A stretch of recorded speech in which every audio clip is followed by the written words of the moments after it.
Bonjour! Aujourd'hui, je vais vous raconter une petite histoire qui se trouve dans l'évangile de Luc au chapitre 15. Alors, cette histoire sera en deux parties et dans cette vidéo, ce sera la première partie qui commencera au verset 11 jusqu'au verset 24. Il s'agit de la parabole de l'enfant prodigue. Alors, au verset 11, il est écrit: il dit encore, un homme avait deux fils. Le plus jeune dit à son père, mon père, donne-moi la part de bien qui doit me revenir. Et le père leur partagea son bien. Peu de jours après, le plus jeune fils, ayant tout ramassé, partit pour un pays éloigné, où il dissipa son bien en vivant dans la débauche. Lorsqu'il eut tout dépensé, une grande famine survint dans ce pays, et il commença à se trouver dans le besoin. Il alla se mettre au service d'un des habitants du pays qui l'envoya dans ses champs garder les cochons. Il aurait bien voulu se rassasier des carouges que mangeaient les cochons, mais personne ne lui en donnait. Étant rentré en lui-même, il se dit: combien de travailleurs chez mon père ont du pain en abondance, et moi ici je meurs de faim. Je me lèverai, j'irai vers mon père, et je lui dirai: mon père, j'ai péché contre le ciel et contre toi. Je ne suis plus digne d'être appelé ton fils. Traite-moi comme l'un de tes mercenaires ou travailleurs. Et il se leva et alla vers son père. Comme il était encore loin, son père le vit et fut ému de compassion. Il courut se jeter à son cou et l'embrassa. Le fils lui dit: mon père, j'ai péché contre le ciel et contre toi. Je ne suis plus digne d'être appelé ton fils. Mais le père dit à ses serviteurs: apportez vite la plus belle robe et l'en revêtez. Mettez-lui un anneau au doigt et des souliers aux pieds. Amenez le veau gras et tuez-le. Mangeons et réjouissons-nous, car mon fils que voici était mort, et il est revenu à la vie. Il était perdu et il est retrouvé. Et ils commencèrent à se réjouir. Donc, dans cette parabole, il s'agit d'un fils prodigue. Alors, le mot prodigue signifie dilapider, gaspiller tous ses biens.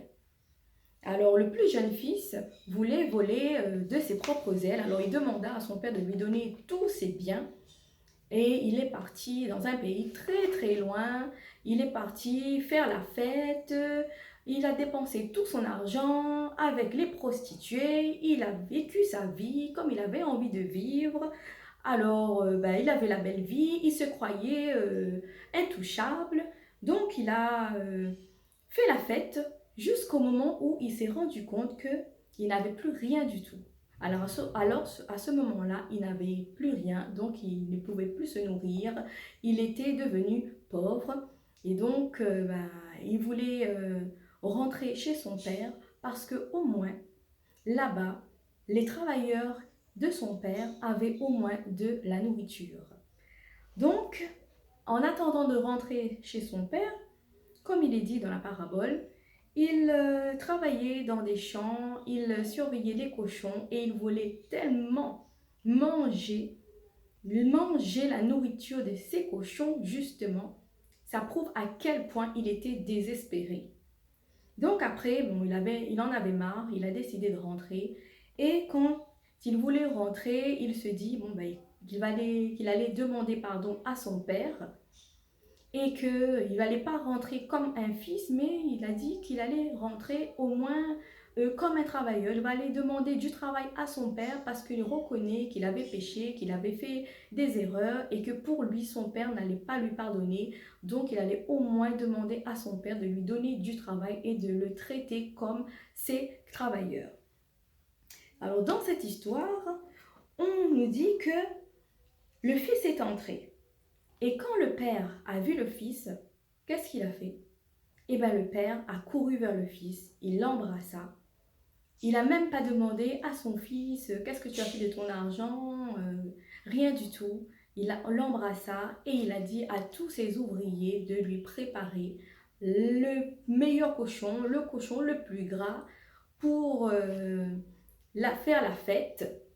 Et en plus, il lui a donné une robe, la plus belle robe, et un anneau au doigt. Il était tellement content parce que pour lui, son fils était mort et son fils est revenu à la vie. Alors dans cette parabole, on nous parle justement de nous. Quand on décide de faire n'importe quoi, eh bien, on n'a que des douleurs, des souffrances, des échecs. On a une vie de malheur parce qu'on a décidé de partir, de vivre notre vie loin de Dieu. L'enfant prodigue, c'est nous.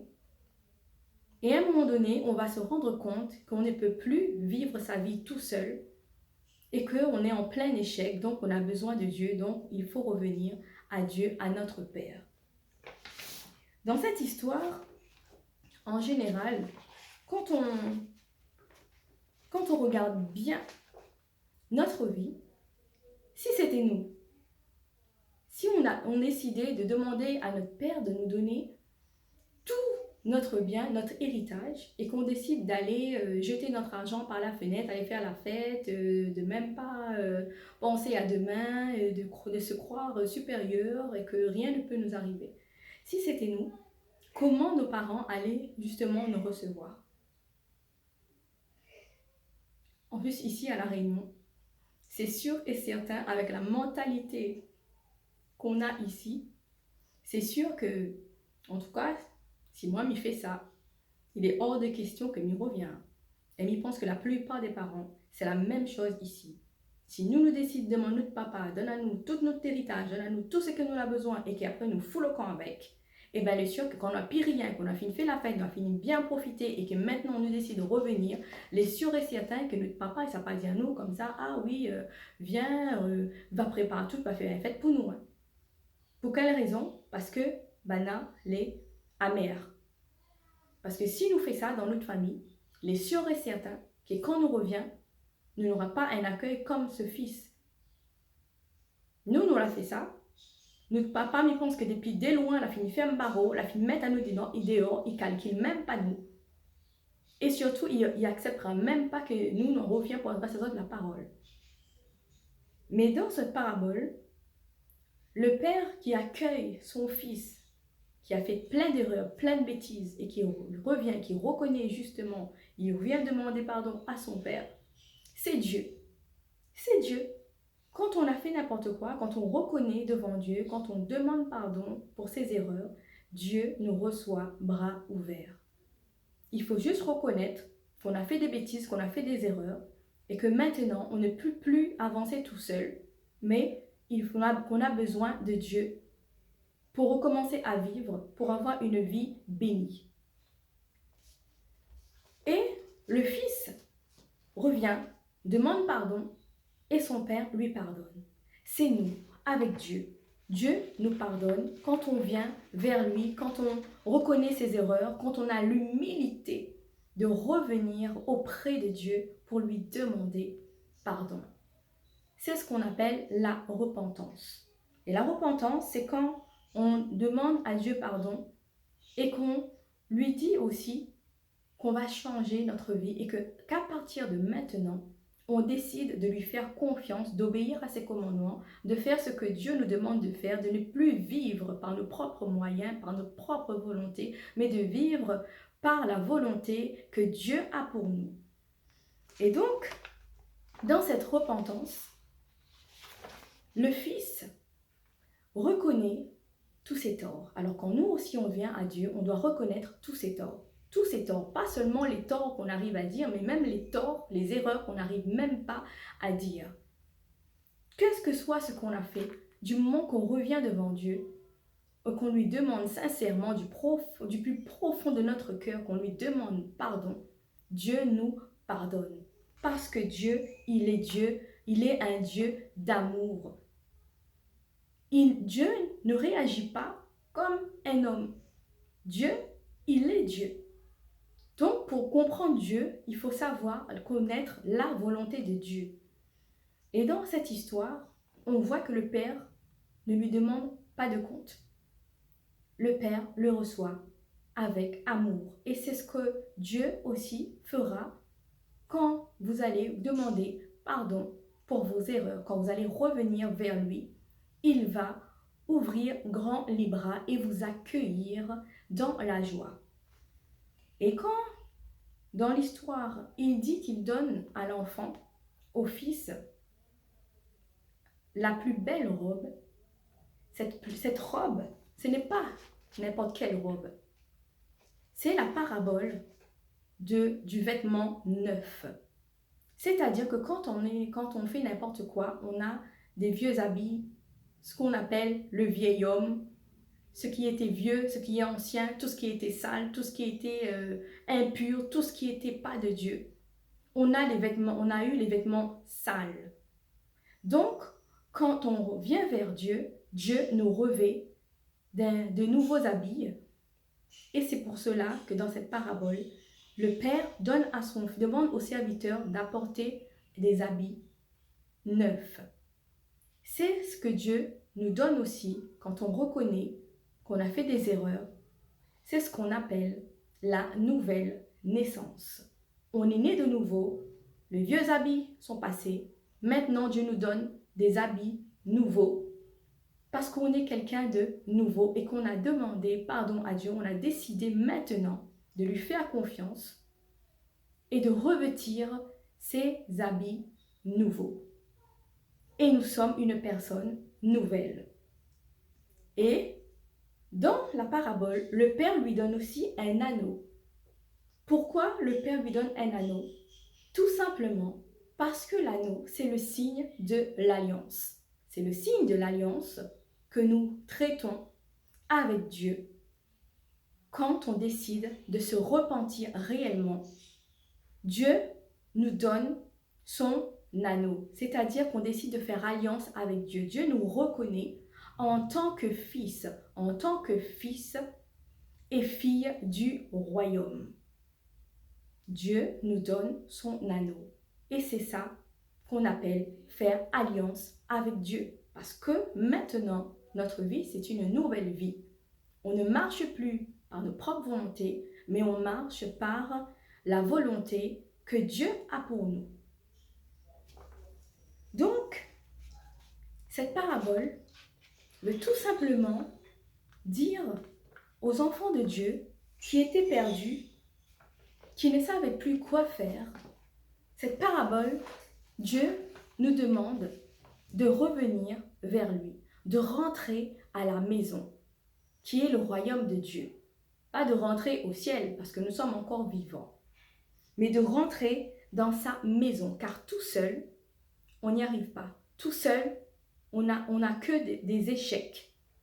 Comme on peut le voir, c'est pour ça que notre vie, c'est une vie de malheur, de souffrance et de douleur. Car nous sommes perdus sans Dieu. Et dans cette parabole, Dieu fait comprendre à ses enfants que vous avez fait des erreurs. Il est temps maintenant de rentrer. Parce que Dieu ne nous juge pas, parce que nous ne sommes pas des êtres parfaits.